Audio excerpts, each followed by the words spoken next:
Hello friends, today I will show you how to make a simple and super easy healthy breakfast granola truffle.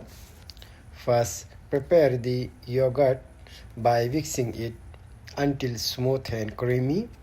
In a serving container, start with layer of granola, add a second layer of whipped yogurt. Next, add soaked chia seed. For chia seed lover, you can add extra as desired. Then top with another layer of granola.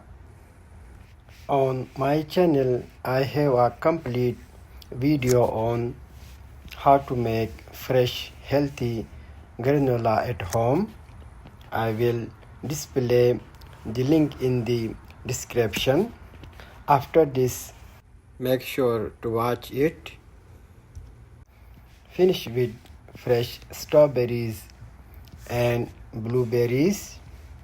If you like a hint of freshness, you can also add some fresh mint leaves. Enjoy this super easy and healthy breakfast granola truffle.